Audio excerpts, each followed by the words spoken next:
Welcome back to another episode of the Hard Knocks Sorority Podcast, Tremors. This is a 4th edition Shadowrun actual play GM'd by myself, Paul, and driven forward rather non-committally by Veronica, Cecile, aka College Girl, Kat as Deandra, Val as Ollie, aka Boxer, and Beth as Grace, aka Nightingale. This is episode 9 of season 2, and it takes place in possibly my favorite location and situation. I'm speaking, of course, of good old Olga's Tea Room in Tacoma and Deandra's fan club. In this episode, the team settles in at the tea room to make sense of their discoveries and plan their next moves, but are distracted by the fan club. Olga herself makes an appearance. If you want to read more about the tea room, check out the Seattle 2072 sourcebook, or join us on our Discord, where I'm going to post some of the canon lore. One more thing that is happening. I'm falling in line with some of the other Wiz shows out there and trying my hand at creating an intro song with AI. I've put one at the end of the show if you feel like listening to it. Let me know on our Discord if you like it, and check out some other versions there as well. Okay, chummers, here's an intro to another Nova Hot show out there for you to check out. Are you looking for some hot runner-on-runner action? Want to hear some hot, steamy runs in the shadows? Feel the heat of mojo in your hands? The sting of cold steel hitting your flesh? Well, get your ears ready and join What the Dice. Releasing new episodes on all streaming platforms and YouTube on Fridays. Come over and frack around and find out. See you soon.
Hired.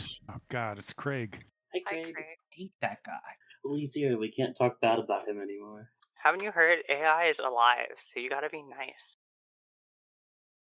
Okay, Horizon. Anyway, is the recap for us, or was it for also for them in the audience? No, it was just for us, just to make sure that we remember what was going on. You guys did a sort of a reconnaissance run on Warehouse Alliance. You were Prokop was acting as fixer for an anonymous Mr. Johnson, and you found some interesting data in the computer system, and you also found, when you were inspecting the warehouse, Grace did some astral investigation and found some rather horrific stuff, including a container filled with live zombies, another container that seemed to contain the corpses or bits and pieces of an awakened family unit. So that was pretty bad. But in general, the run went off pretty flawlessly. And then you guys left without further incident. We just don't have evidence. You don't have the evidence. Well, you might have some evidence, because you found, if I remember correctly, you found... so what was it that you found? We found some sort of server or mainframe or something. I gotta find my notes. Mainframe, yeah. Boxer plugged into it and did some stuff. You found the ownership document of the company, and you I think you were able to decipher that at least one of them was George Van Housen, and the other. So there was a list of names on it, right? And the names. There was a list of names. At the top of the list was Dean Petrov, Kirill Petrov. He was the only name that didn't actually have a set of initials behind it. The others all had a set of initials behind it. You were able to decipher one, Jim Ansel, who had the initials GVH behind him, and you recognize the name Jim Ansel as the knight errant captain who you killed, or who was killed by a cranial bomb. And you know that his name was George Van Housen, so the GVH aligned there. So you're thinking that the list of owners, the public list of owners, is really a number of aliases, and if you could figure out the initials behind them, you could potentially figure out who they were, which in turn would discredit Warehouse Alliance, because it's basically being run by a group of known and disgraced criminals. I From the remember late where we 2050s. left off. I had something to do. Yes, you were going to visit. Some clinic. Yes, you were going to visit. My notes are terrible. Oh, well, that's interesting. I've got Warehouse Alliance as an NPC in my NPC folder. That's why I can't find them. Yes. So, what I wanted. How you spell Hausen? Hausen. So Hausen, with like with Yep, an Housen. A. Hou? Yep. Oh, Housen? it was anglicized. Don't worry about it. Von Husen. It was anglicized. Don't worry about it. Silence.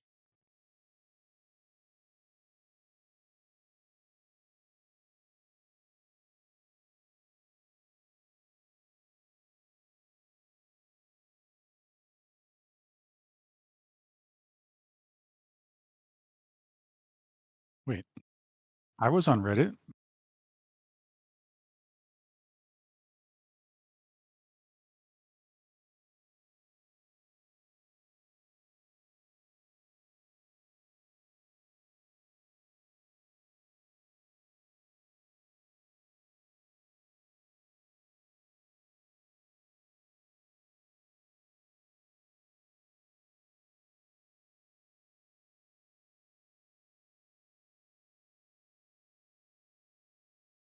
Cecile copied the file to her shoe. Oh, that And file. then she promptly copied them back later. That's right. All right. So, yeah, look at that. Liz has the complete list of names. And Cecile was on her way to visit someone by the name of Haley Lorraine, who coincidentally, after you found her name, was you found out that she runs a street clinic in Auburn, not too far from your current location. Haley Lorraine. Got it.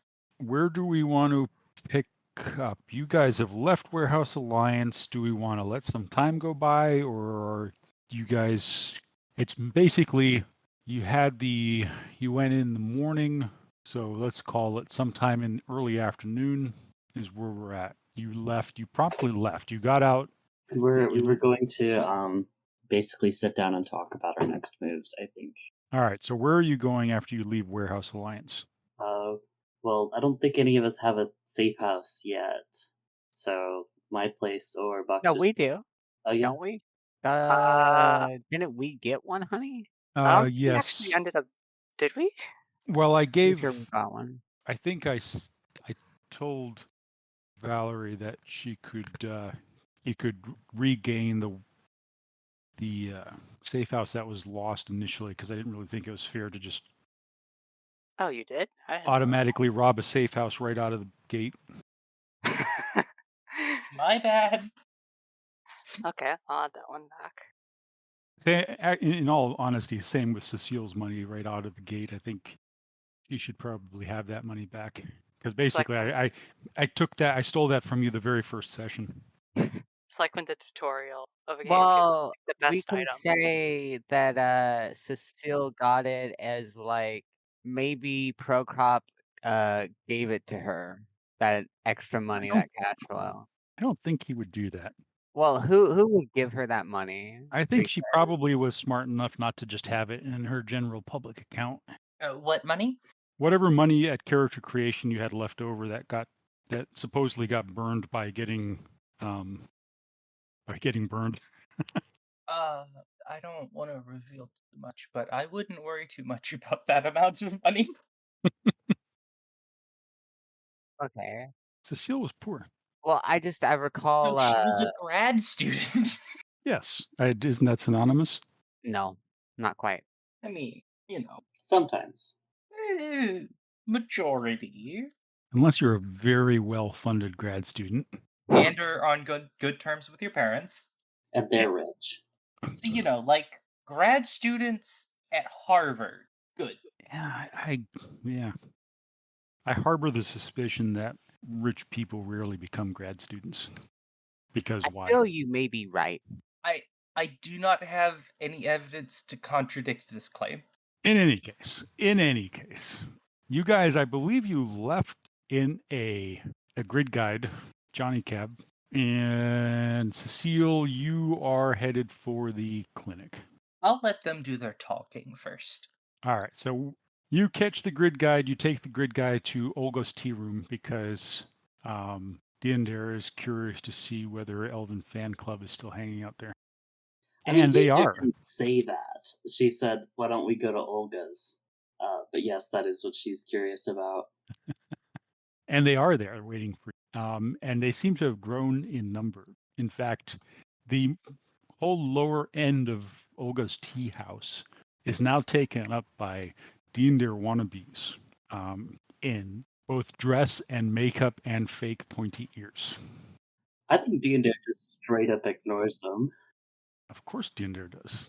I want to terrorize them with my talking dog bit.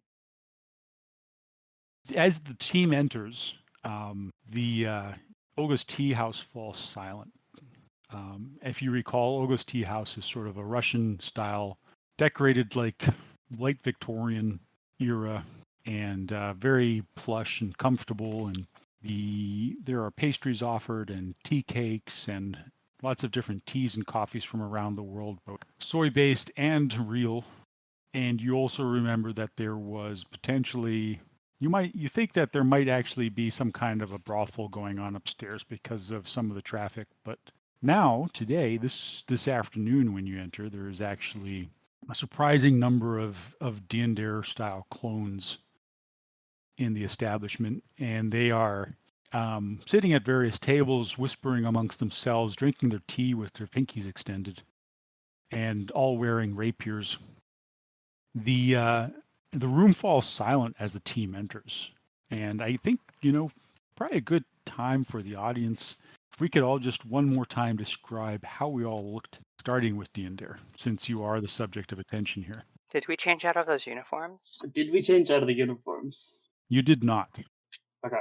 Diandere immediately walks into the bathroom with a shoulder bag and changes. Is she wearing her rapier at her hip? Yes. Okay, so you go into the bathroom and you change, and when you exit, how do you look? Diandere is probably wearing what is like her basic outfit, which is like a trench coat almost that has the double buttons on it. With she's not wearing a tie today, but usually with a collared shirt and a pair of like trousers, I guess. And her trench coat is cut kind of oddly. It has slits up the sides so she can like move around, and her belt is on top of her coat, right? Her like sword belt is. And she's wearing her rapier. Always. And it's slightly ornamented. It probably has at most maybe like a carved pommel, but otherwise it's just cup and Bar's rapier or whatever. And we'll describe her physical appearance. She is a average height elf, which means she's fairly tall compared to the humans in the area. She is green skinned with slight patterning to her skin. It looks almost like vines. and one of her ears is cut off about two-thirds of the way up. Her hair is this kind of light straw color, with her eyes being very vivid reflections of stars in a pool at night. All right. And how about Boxer? She's still wearing the uniform, but she rather pointedly disassembled and put away her rifle. Because, yeah, no, it'd be a bit too much attention. And, She did that probably while you were in the Johnny Cab. yep. And she threw a leather jacket over the uniform. So it looks a little bit less conspicuous, but anyone paying even cursory should be able to tell, hey, they came in wearing the same thing. Are you wearing your respirator? Yes. Nobody can see her muzzle, but that doesn't hide the fur, the ears, the tail. She has a sandy tanned fur, and when she sees people's eyes on her, her tail goes behind her as if to hide. Hers go She has flat. a cyber arm, doesn't she? Yep, but it's not obvious. So she looks a little bit like a annoyed cat. Yeah, her eyes purple. They cast around at them. Yeah. Anyone? As you meet anybody's eyes, any of the Deondir wannabes, they immediately look away down at their tea and coffee and pointedly stop looking at you. Well, once she's satisfied with them not being overly interested, goes pet the dog beside her. And Grace. The dog is a German Shepherd. It is like still wearing a security harness, an unbranded one specifically, but like a blue, much like the uniforms they'd been wearing. It's as soon as it comes in, it like stops slightly out of the way of the doorway, and it looks around, its ears pricked on end. Nightingale is really, really worried. This does not make any sense. This seems almost like some kind of magic that is causing this. Is there? Look, I don't know either, but she. No. She wouldn't say that out loud, but she's thinking it. You mean looking at the weird characters here? Yeah. Are you reacting to the weird characters? You're dual-natured. Grace is dual-natured, so she's seeing them and she's recognizing that they are not. You recognize by their auras that they are their physical appearance and their aura does not necessarily match. They all appear to be humans, and they are, some of them, there's a mix of magically active and non-magically active humans here. None of them are elves, and in fact, in your astral vision, you can tell that some of the alterations and modifications that these people have made to themselves to match Diender's appearance are artificial. This is not lost on Grace. Okay. So okay. Grace whine. Like there's an audible whine. Are there spells? Are they under the influence of spells right now? Like are there Some of illusion them are. spells afoot? Some of them are. They're not illusion spells. Well, that's not true. There are some fashion spells that have been cast, which you recognize because you've seen them on Cecile. And there are some of the people who are magically active here do have spells on themselves, but they seem to be voluntary subjects of those spells. And they're mostly spells that you recognize are designed to aid and benefit their imitation of Diender. The dog breaks away from the group at the door and like marches up. And it's very specifically a march. It's not one of those happy-go-lucky walks that dogs do. It's not even a lazy amble with its owner at its side. It's a march. She comes up to the Dare posers, and she just like looks back and forth between the group of them, and she says out loud in plain English, still in the form of a dog, "What on earth are you people doing?" At that point, so you walked up to the nearest table, which is two women and two men. in their probably younger to mid-20s by your judgment, and they are all affecting the Dindir look with long coats. One of the males in specific is magically active and has obviously cast a fashion spell on himself or his clothing. He's wearing a long coat too. He's a little bit more ostentatious than Dindir would ever be. It's sort of a long velvety blue, deep blue coat with golden buttons on the front and a very ornate rapier and dagger at his side. And when you walk up to the table, at first they sort of glance at you, sort of in a smiling, friendly kind of way, as if they see a dog coming up, and they're both amazed because pets in the sixth world, especially real live, dogs walking around the street, is a rarity and quite expensive. So they're looking at you both in amazement and also in expectation. And then Grace speaks, and immediately the demeanor at the table changes, from one of sort of a friendly, nonchalant expectations to a sort of a heightened a heightened interest and awareness and excitement. You see the excitement ripple through their auras, and they immediately start chatting amongst themselves. See, I told you, she is magic. She just pretends not to be. She's obviously a powerful mage who's just masking her aura. She obviously has a great masking spell on her. They're ignoring you further. Like they're acting like you're just like part of the part of the Scenery. ensemble, not the scenery so much as like you're part of Deander's entourage and just part of her aura and mystique to them. And they're convinced now that Deander is magical and special and that you're like her familiar or something like that. No, And no, no, then no. I don't think you understand. This makes no sense. This makes no sense. Like, please explain to me. What are you doing? Why are one you of the, doing it? one of the And girls Nightingale is reaches out. getting agitated at this point. She's like raising her voice. One of the girls sort of leans over and like goes to pet your head and, nice doggy, good doggy. Shh, come on, be quiet, doggy. It's good. Everything's fine. Whenever Where's your master? she touches the dog, she realizes that is no dog. Her hand it does not meet fur and ears, but instead some kind of hardy fabric. The Nightingale's hood pulled up over her head, and whenever her Pulls her hand hand shifts back down, immediately. she could feel the hardness, the keratin of her horn, and then finally she's back.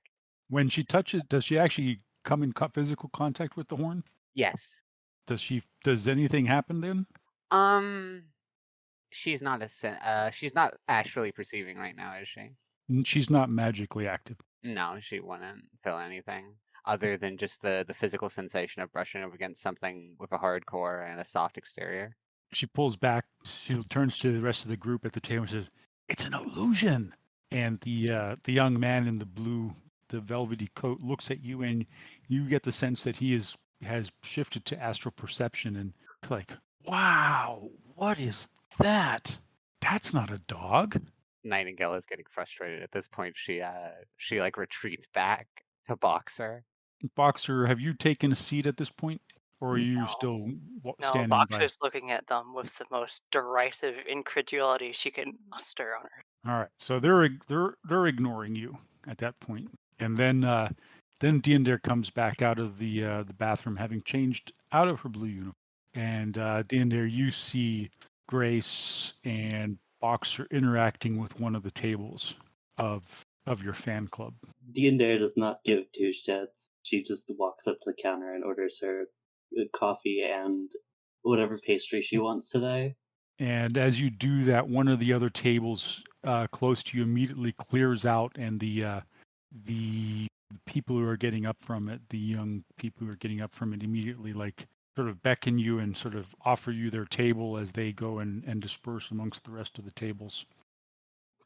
Okay, I'm gonna make a composure check for Diandere, because I feel like this is one of the moments where she tried to just pretend not to notice them again. Let's see. Is that Wow, surprisingly good. I think Deandare has just always managed good composure rolls. she just like waits for her coffee and then sits down, pretending not to notice. All right, so Grace and Boxer, are you going to continue with the interaction, or are you going to move to the table? Look, Chris, whatever cult bullshit this is, you're not going to get through to them. You shouldn't even bother wasting your breath. I don't get it. I don't get it. Ask the woman herself. I'm sure she has some kind of answer for this. Yeah, And her, there are about almost 20 to 25 of these people in Olga's tea room at this point. and her little faith group here seems pretty eager to give us a seat, so might as well. Yeah. All right, so do you go and order some stuff for Yeah. Grace? Box is gonna get, well, does she want to order in dog form? Grace will forgo it. In that case, She's Boxer's, already got a little bit too much attention. You Boxer's guys gonna get a coffee and 2 pastries. One for the dog, one for herself. you guys put in your order and are served by a somewhat nervous-looking young human woman behind the countertop in sort of a she's wearing a white apron and she's looking around and she's obviously a little bit nervous at this point. And as you guys are going to sit down at the table, your attention is drawn to both by sound and visually to the stairs coming down out of the upstairs. A massive troll woman is coming down the stairs. She's both physically imposing and quite and imposing from her demeanor. She's obviously Eastern European in descent, and her face is just, quite aside from being, even if she was a human, she would be imposing. Her face has just got the angled planes of a hatchet, both brutal and angry. Her eyes are yellow, and her horns have been polished to a high gloss. She's wearing a deep red flowing dress that does not do anything in any way, shape, or form to impart any femininity on her, and is clearly intended not to. It's more of a probably more intended in terms of irony. As she comes down the stairs, they're creaking under her weight, and her glare is fixed on Deandare. She's probably a good 2.5 meters tall. She has to duck as she comes down the stairs. And she walks up to the table. The whole room falls into a hush, where there had been sort of an excited buzz as the Deandare wannabes looked around and sort of under their voices like exclaimed at the presence of their idol. Everything has fallen silent now as the troll comes up to your table and plants a massive fist on it, fingers curled, knuckles down against the table, looking straight at Deandare. Boxer's hand slips beneath the table. Demonstratively around, and she looks back at Deandare and she says, "What are you the cause of this nonsense?" Cause would be a harsh word. I'm just here. And Deandare uses like the most polite term you can for someone in Sprethiel when she's addressing Olga. Make a perception test, please. 3. You recognize that she recognized the Sprethiel words that you used, even though she does not react to it overtly, but you can see it in her eyes. She's like, "Well, I can't say that I'm necessarily unhappy. They're spending a lot of money in here, so you can keep coming if you want to. Just make sure it doesn't turn into anything nasty. Be bad for business if you get my drift." And she sort of looks upstairs. She glances upstairs. Then she reaches out one of that massive hand and towards you as if to shake hands. I think if Deandare thinks that Olga wants to shake hands with her, she's going to shake hands. Your hand is basically swallowed up by Olga's rough, calloused hands. However, her grip is pretty gentle as she shakes your hand and says, "Well, I can see that being pretty can be its own kind of curse. Anyways, you're welcome here anytime you want. My name's Olga, and that should tell you something. This is my tea room. If you want me to get rid of these lackeys, I'll do it, but I also appreciate their trade. She looks around and she grins. They better watch out that they don't end up trade upstairs, though. Well, I might ask them to spread out a little bit on occasion if they don't mind, but I do not think I have any control over them whatsoever. I thank you for your time, your business, as always. I adore. Thank you for gracing me with your presence. That's what Dare says in Sprethiel. If it has like the understanding that like I know that I am in your power, but like if you need anything from me, let me know. Yeah, That's the like subtext of that phrase in Sprethiel. she gives sort of a hearty laugh that booms through the room. Probably Grace flinches a little bit at the loudness of the sound, and then she releases your hand and she bends down slightly and looks at Grace and says, "Oh, what we got here? Is this a dog?" Of a sort. Grace is actually like cringing down, and this translates to the dog like scooting back awkwardly while also almost laying down, its ears pinned back.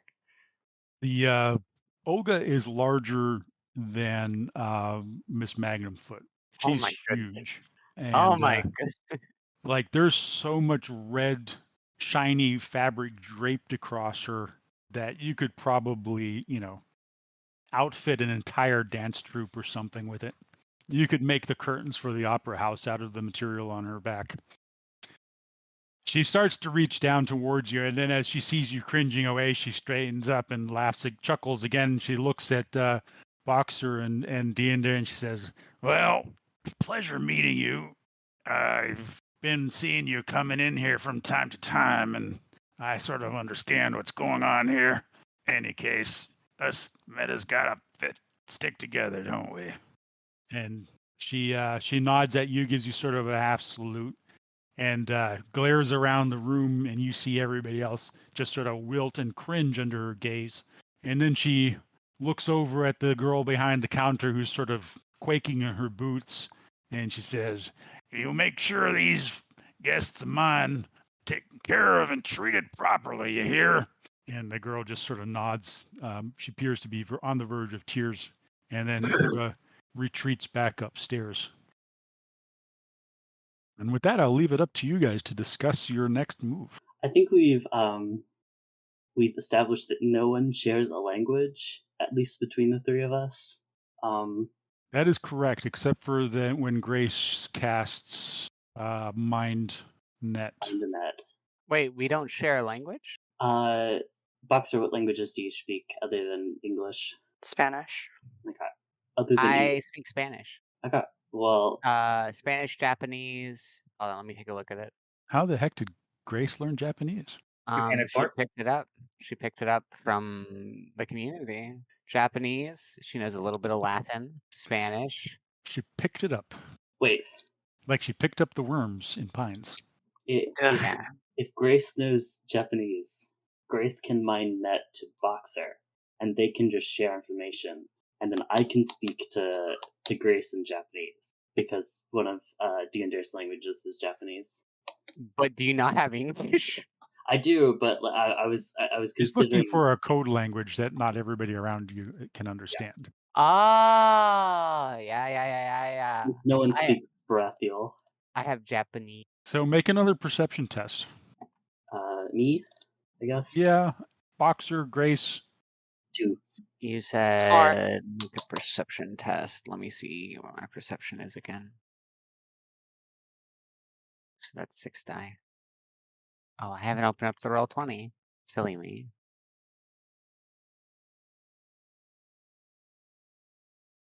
I got 2 hits. All right. So all three of you recognize that while Japanese may not necessarily be everybody's native tongue in Seattle, there are quite a few people in Olga's who look like they could potentially understand Japanese. if these people are sinners and their parents or they grew up in any kind of corporate facility and went to a corporate school, chances are it was a Japanicorp, and chances are that they learned Japanese. Japanese is not going to be the most secure language that you can speak here. It's going to be more secure than English is, Probably. unless Grace has some kind of spell to immediately translate language. Then we can speak in like Cantonese or something. Both Deandir and Boxer probably also recognize that there are several small closed circuit type cameras in this space. Can With the I metagame a perception little? hits. Absolutely, go right ahead. Why don't you just text each other? I think probably because Deandir does not have anything but like a flip phone.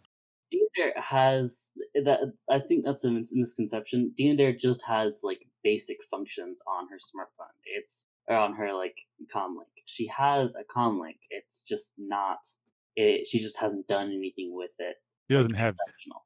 any kind of earbuds or any kind of Nope. headwear that would allow her to just subtly operate it. She'd have to actually pull it out and text him. And I imagine Grace is the same way. What was that? You'd probably have to pull out your comlink and actually, physically text it. You don't have earbuds or like you're not wearing contacts or glasses, goggles, or anything like that that have Yeah, any kind of VR display. She would have to AR. physically pull it right out. You're right. Yeah, so it would basically be like, pulling your cell phone out and all sitting around texting each other. That would Which work. we can. Of course it I isn't. mean, we could do it. It wouldn't appear that suspicious anyway. All right, so you're communicating. Well, let's just say you found a way to communicate. Yeah, we have a way to communicate. Or we can role play the troubleshooting of how we're actually going to communicate. I think We could role play that. as much as I love roleplay, I feel like that's like not backtracking roleplay, but like something that we should have done before. And I also feel like it's kind of a dead end. Yeah, in our like time we have had in the characters' time they've had together, they've probably figured out some. Yeah, overt we can just communication assume method. it. Yeah. Otherwise, we're just playing Second Life. Yep. Third Life. But yeah, since the MindNet doesn't work, we have to use different options. So we All right, have, you guys are hanging out, eating your pastries, drinking your coffee, being stared at by weird Deer lookalikes. of course. So to business. The information that we have is currently circumstantial. We could deliver it to Mr. Johnson, but I doubt that it would be interesting enough for them to operate on.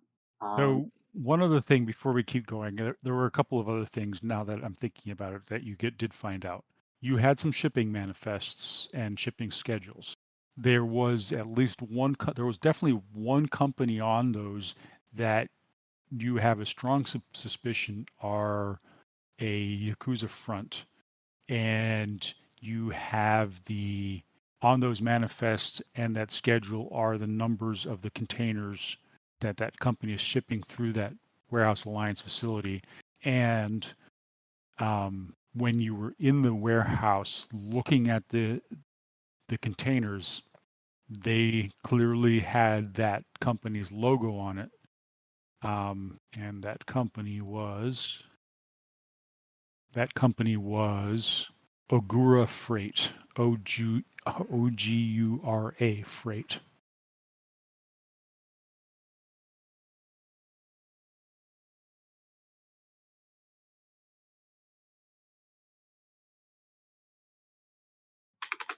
So with that freight lead, we could either go to their warehouse and attempt to find information, or we could attempt to waylay one of the crates we know something is in. And that way we could get the information that we're looking for.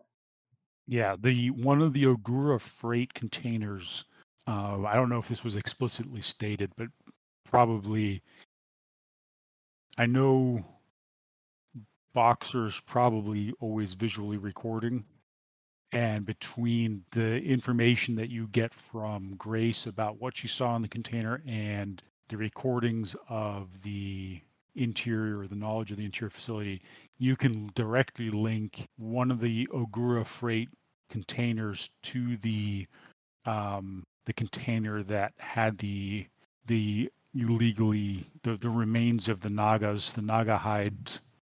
Did we get anything identifying on the container, like serial numbers or whatever? I'll just say yes. We have all that information. You have the manifest, so you can pretty much cross. Right. You Yeah. know. We know when the shipments we want to target are departing as well from the manifest, right? Yep. Or when they're going to leave warehouse You lines. know when they're going to leave. You know what shipping companies are coming to pick them up. The other thing, I guess it's a little bit of metagaming, but actually, I guess I should make you guys roll. The three of you can all make a logic roll. Logic plus intuition. Logic plus intuition. Kind of okay at those. Yep. Logic plus intuition 4. Andrew got 4. Boxer got 2. So with 4 hits, Deer, and even with the 2 from Boxer, between the two of you, you remember, or you, obviously it wasn't that long ago, but as you're talking about it, you're pretty sure that the last guy that you talked to, the lieutenant or captain or whatever he was at Warehouse Alliance, the security guy, you're pretty sure you were made and that he just didn't want to start a giant firefight in the middle of the warehouse. So if you were made, there also is a chance that if he reports that up through the chain of command, that there was a breach of security, that potentially all of those illegal goods could be moving out of that warehouse in an expedited manner. Fuck. Well, it comes down to the choice. Do we want to crash a truck or do we want to break into a warehouse? Frankly, I'd rather crash a truck. Well, I imagine that's a lot more manageable. I imagine we should pick a truck and wait for it outside of Warehouse Alliance and then tail it until we can get to a point where we can tip it over and take pictures of what's inside. We need to make sure it's the right truck. I suppose we'll be able to see. We'll be able to know. No, we don't have that information. And we don't have the seal, so we don't have a specialist to hack into it. Grace. Hmm? If I give you the identification numbers of the crate, do you think you'd be able to find it when they're beginning to load it onto the trucks? Well, that's a good question. In How Astral, you close? won't be able to see numbers. Well, it depends upon how the numbers are on the crate. If they are if there is a significant texture to them, like if they're inlaid or embossed onto the metal, I would be able to read them. But that may be something they specifically, design against. The chances are what you're really going to be, you're going to be able to identify that one crate that has the remains of that family in it. Sniff out the aura. That you'll be able to get. You might not like it because it's a horrifying aura of, it's just a horrifying aura. This family was just murdered and harvested for their component parts. So I would be able to detect the aura I don't think via astrally perceiving. Depending on how close we could get, I could also use clairvoyance because we remember the colors. They were both green, right? Yep. And the specific people who were sending it out. Here's the real thing, I think. They're not going to empty those what are they? Storage crates to put stuff because they're like big shipping containers, right? In the warehouse that. Yeah, they are big. Think of it as like big shipping containers that you get on big ships that. So that they're not going to like load the shipping containers into like an unmarked truck. They're just going to throw them on the back of a flatbed and strap them down or clamp them down, I guess. They're not going to hire out unmarked vehicles. They're just going to throw them on the back of a like a flatbed, right? That makes sense to me. So we should be able to identify them from a distance because we know what they look like on the outside. Then we just need to actually stop the vehicle. Fortunately, I have something to the task. That's good. I imagine we should use some kind of vehicle that has a little more stopping power than a bike, though. Or should we stick on my bike? Or should we hijack what is it? A grid guide? Well, I'll tell you this, the three of us are not going to fit on your bike. Sidecar, sidecar, sidecar. What do you want me to do? Hug her tight and shoot a grenade launcher with the other hand? No, I was kind of Uh, expecting you to get on the back of the bike and then we can put the dog in the side. yeah. You like if we could just get up to speed with the car. Well, and there's a little sound of magic, though not the characteristic dancing light. How about we make that plan B and we try to take the truck with conventional means first. Well, I don't know what point she was trying to make, but she is right Oh about no no no no something. no no! We What don't I'm need to stop it. suggesting, We could get onto the back. We just need Need proof of what's solid in there. evidence. Recording good enough? We just Recording need to know which one contains the incriminating evidence, and you need to get me in there so I can record it.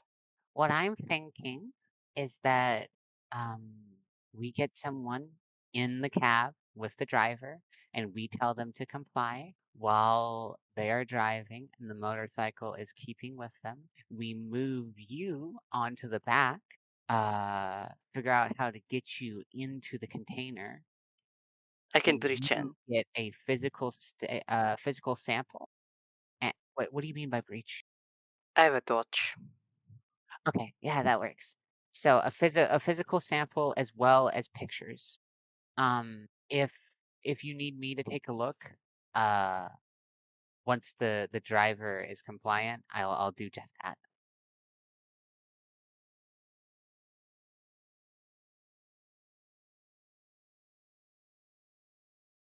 What I'm saying is that I can get via levitation, I can get to the other vehicle, pry the door open, tell the driver to keep driving, perhaps even to take a detour so that they're on less busy streets, and then I can move her over onto the back and she can do what she needs to do. That's assuming that there is a driver for this vehicle. If there's not a driver, I'm going to blow on the engine block. Either way, that car is stopping or we're getting on it. That I answers figure questions. what's more liable to make a mess if we crash the truck or if we mount the back of it. Crash is going to be messy, but I feel like mounting it would be easier. it would be. But if we can't stop it, or rather get See, it to play nice, we have yeah, to stop it. I would be worried about the dog brain deciding that it's going to break suddenly and emotions for four legs. Doesn't quite look right for a dog to do it. I have significant climbing gear suited for this task. Oh, I'm perfectly well equipped, I promise. So I imagine it would be quite easy for me to get onto onto the vehicle, and then all I need is some help getting through the door. So then you take the torch. We first confirm if it is if there's an actual person in the driver's seat. If there's not, then I move you on to which one of you is better on a motorcycle? I mean, I know to ride, and I'd put good money on her knowing how to do it pretty well, too. Well, then who's more familiar with the torch? Who can Well, work faster it's cutting my through? torch. I think I can do pretty well with it. Okay, so the plan is Dee and Dare, you're going to drive us up next to it, almost like you're lane splitting it first, and then I levitate her up onto the vehicle. She breaches into it with a torch. If need be, I will check and then tell her what she needs to grab if she can't tell already, and then we will pull her back out with pictures and physical evidence. That should be truck doggy brain plan. If there's a driver, we should force them to stop instead of break break into it, and then See, I but have then, but if that happens, they'll know something is going on. More so than just the door opening. Yeah. If the truck comes to a stop, they're already on alert. That's going to set off security, is it not? yes, which means that we'll have a finite amount of time to work. Um, Fair. if there are no closed circuit cameras or nothing that will identify us from the truck, or well, if we can stay out of the view of those cameras, I have I have a jammer if we need it. a tool that we can use to combat the face recognition, at least the meat side of it. Well, after the little incident with our esteemed and explosive compatriot, I invested in some high quality jamming equipment. Very illegal, but also very effective. Sounds They won't like be getting anything out. And those sounds kinds of cameras aren't meant to just store data. They're meant to be always uplinked. so it sounds like we have a plan, or at least we have two plans, which rely on a certain variable. We have a plan, and we have a backup plan. That's about as much as you can ask So, for. just so we're all on the same page, plan A is to check for a driver, and then if there's a driver, we stop it. We stop the car either using we can have the horse project and manifest into the car and stop them that way, or we can hop from the bike to the car and use leverage. And if they won't stop, well, I didn't buy that grenade launcher for no reason. Let's say the more higher stopping power plan is plan C, because even if Indeed. we can't stop the driver, we can still take advantage of the fact that we can just get into the vehicle. And if we're unable to do so, we blow out the engine block and take our pictures on our own time. So okay, so Nightingale is like starting. She has pulled out her tome. She's holding it with her magic in plain view of Olga's like the people here, and she's writing out a chart, basically a if then tree. So okay, to be clear, first we approach it and we see if it is driven by a person. If it is not driven by a person, then we move Boxer onto the back. No, that way she would text this. She could text this. Give you a fucking sloppy, what do you call it? MS Paint. Then if then tree. So first we check, we get up next to it, we check if it's driven. If it's not, then we move Boxer onto the back of the truck via levitation, and she gets into the crate while I project inside to check for the goods, the suspect goods. And once she's inside, I manifest to designate to tell her what she needs to grab. And then whenever I get back to my body and I pull her back with that same levitation spell, and then we go. If there's a person inside, we're going to have to get in the cab. I suppose I can manifest, just like you suggested, and I can explain to them why they need to. Are we going to make them stop? We will attempt to make them stop. If Tell we them- have to, I can jump onto the car. That's called leverage. We'll tell them to First, stop. we threaten to blow their brains out. Don't stop. And then if they don't stop, we assume their employer will blow their brains out if they stop. So we default back to plan B.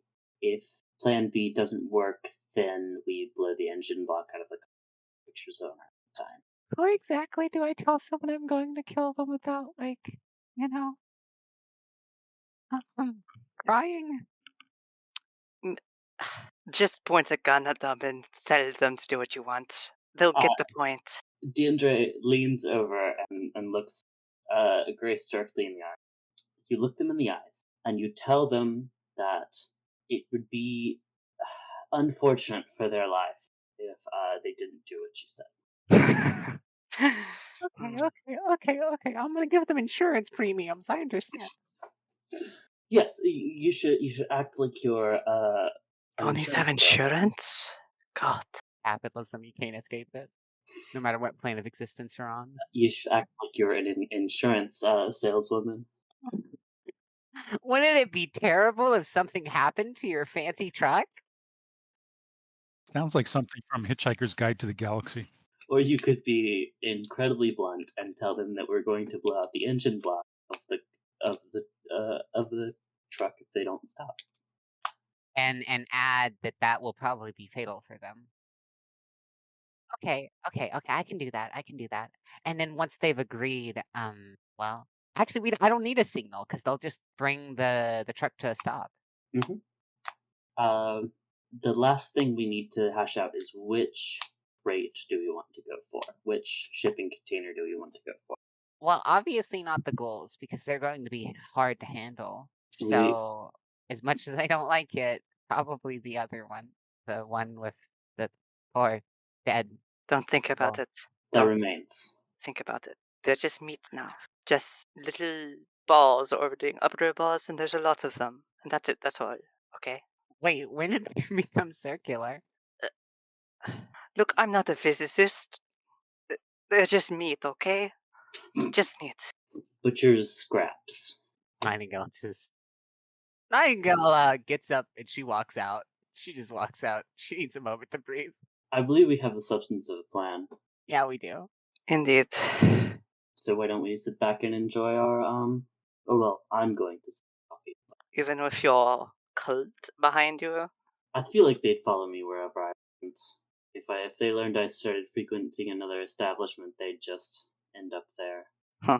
I've decided to stay at the places I like and just.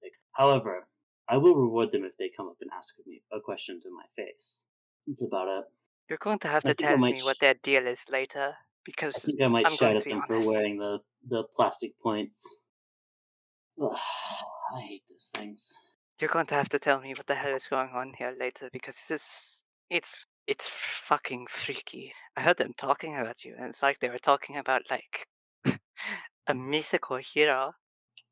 To be honest, I've kind of given up trying to dissuade them on anything else. It's too much work. I've given them a stupid long by name that they can use. The stars reflecting off the waters at night. Quite poetic. Oh, I'm sure they love that one. You don't actually see that group that you told that name to in here today at this point. They probably have a forum already. They told me they had like a clubhouse, right? They've probably broken off and started their own chapters in other parts of North America. Oh god. They've taken the blessing that you've given them by speaking to them and gone on and started their own chapter houses. Oh well. They recorded it. It's holy words now. It's all over me feed now. I think D&D spoke to me. The stars reflecting spoke to me. All right, so you guys are finishing your coffee and your pastries, and so we're going to cut to Cecile as she is making her way through the Auburn streets, headed for this Kaylee woman's street clinic. A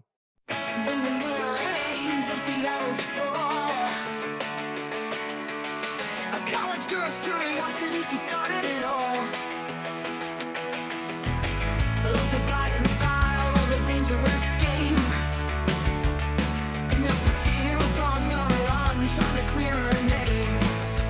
Welcome to the Hard Knocks sorority, where tech collides with arcane sorcery, fighting for truth under neon lights. They'll rise together through endless nights. Holly the boxer with a cyber edge. Her claws cut deep, she walks the razor's edge.